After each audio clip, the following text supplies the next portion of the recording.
Hello friends, Neha કિચનમાં તમારું સ્વાગત છે। તો આજે એક હેલ્ધી, ટેસ્ટી અને સ્વાદિષ્ટ પરાઠા લઈને આવી છું। તો ચાલો આપણે એની રીત જોઈ લઈએ। અહીંયા મેં 3 કપ ઘઉંનો લોટ અને 1 કપ રવો લીધેલો છે અને અજમા લીધેલા છે, જે આપણે હાથેથી મસળી અને ઉમેરીશું।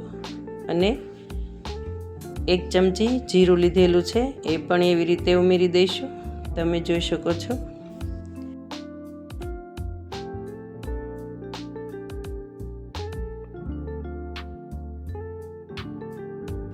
અને સ્વાદ પ્રમાણે હવે આપણે એમાં મીઠું ઉમેરીશું,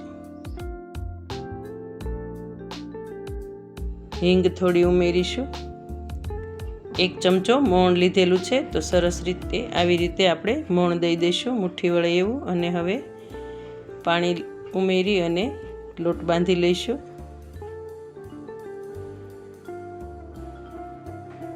તો લોટ આવો બાંધવાનો છે, થોડો કડક રહે એવો। પછી આપણે એને 10 મિનિટ માટે રેસ્ટ આપી દઈશું। અને અહીંયા મેં સ્ટફિંગ માટે બાફેલા મગ લીધેલા છે અને વેજીટેબલ લીધેલા છે, જે આપણી પાસે અવેલેબલ હોય એ લેવાના છે।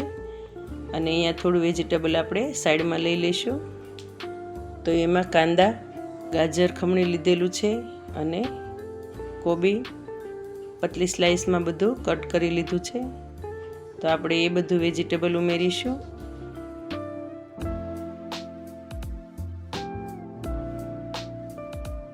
અને લસણ ઉમેરીશું અને હવે આદું લઈ લઈશું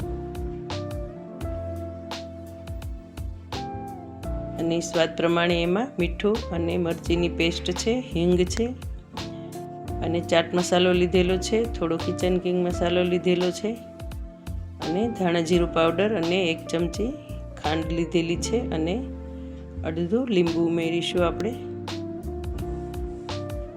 પછી બધું સ્ટફિંગ આપણે એક સરખું મિક્સ કરી લેવાનું છે।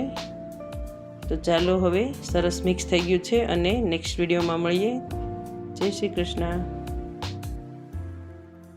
મારા વિડીયોને લાઈક, શેર અને સબસ્ક્રાઈબ કરજો। Thank you.